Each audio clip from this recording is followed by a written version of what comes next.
advise our clients who are thinking about Roth conversions to do it in bite-sized pieces.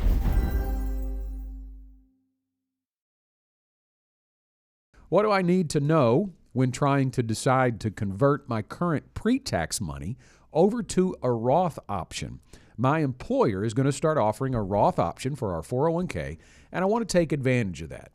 Great opportunity here awaits, Dontel. And I think there's a clarifying point that we want to start with when he says, John, convert my current pre-tax money.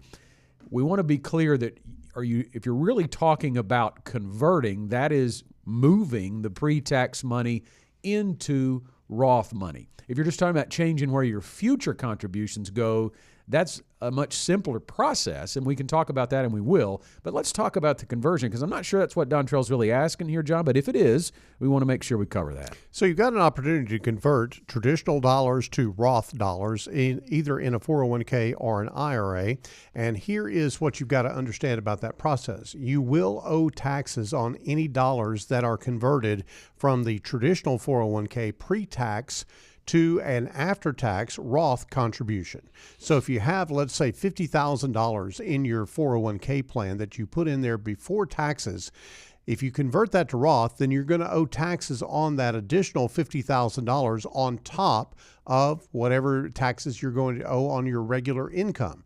Now, if you've been getting a refund and you look like you're going to get a refund in the year that you make that conversion, then that refund may help you to absorb the tax impact of that conversion. But taxes will have to be paid. Now, what will not have to be paid is a 10% penalty. It's not like you're withdrawing the money out of the IRA environment. You're simply changing the designation from pre-tax to after-tax. And when you do that, the tax man cometh. He needs his money. And so the 10% penalty will not apply, but the tax impact will still be there. Yeah, and that's why usually, Dontel, we would advise our clients who are thinking about Roth conversions to do it in bite-sized pieces for two reasons. Because you're going to have to take that on as income, and you don't want to convert too much and push yourself into a higher tax bracket, but you also want to be able to have enough cash on hand to pay the taxes, rather than you don't want to have to take it. You can't really take it out of the actual employer plan to pay the taxes, because you want to keep that money invested. So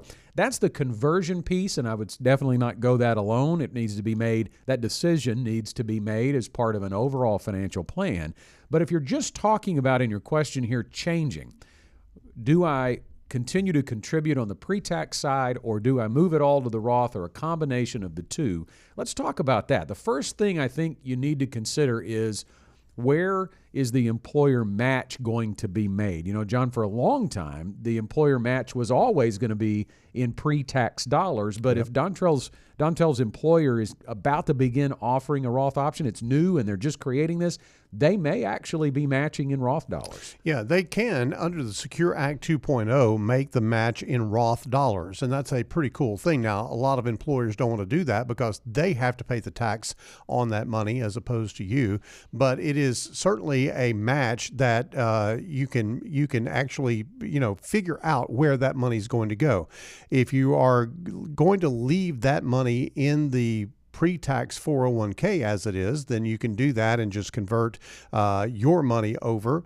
It really does depend on which direction you want to go with that, Scott. Yeah, and I think the other thing that I would say consider here, as far as once you've determined that your employer match is going to be made in Roth dollars and you want to go all Roth, it really comes down to age and income.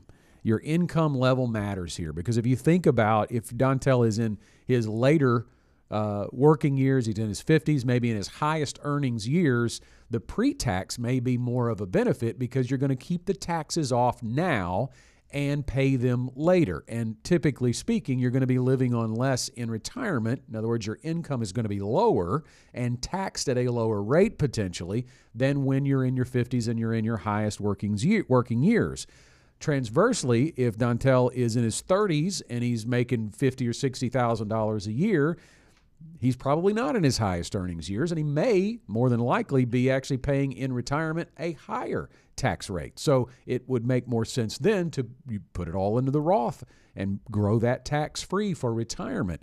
And I think it makes sense, John, to think about age and income here. Yeah, I would absolutely agree. And Scott, the other thing that I think it makes sense to look at is look at the difference between a Roth 401k and a Roth IRA. The Roth 401k cannot access the principal without any penalty. Now, the Roth IRA does give you that opportunity to access whatever you contribute to that Roth IRA. You can access that without any tax or any penalty because you've already paid the tax on that principal and there's no penalty for taking it out. You can get to it any time that you want to. So let's say that you have over the years made a contribution to your Roth IRA account of $50,000 and it's worth $75,000. You can pull $50,000 out of your Roth at any time, no tax, no penalty. But if that money has been contributed to a Roth 401k, then all of that money is in there and you cannot access it without a qualifying event and a early withdrawal penalty on that Roth 401k. One final point to make before we move on to the next question. We really can't talk about employer plans without discussing contribution limits because we do know that they change. And in 2025, they have. The overall cumulative 401k contribution. And when I say overall cumulative, that basically means that it is an aggregate amount, whether, Dontel, you decide to do it all pre-tax or all Roth or a combination of the two. If you are under 50, your max contribution is $23,500. If you are turning 50 or you're over 50, if you're turning 50 in the year 2025 or you're over 50 already, you now get a $7,500 catch-up contribution in addition. And new in 2025, for those ages 60 to 63, don't know why we stopped at 63, but it's 60 to 63 in 2025, the catch-up contribution is $11,250. So you get an additional catch-up above the $7,500 if you are 60 to 63. That's part of the Secure 2.0 as well.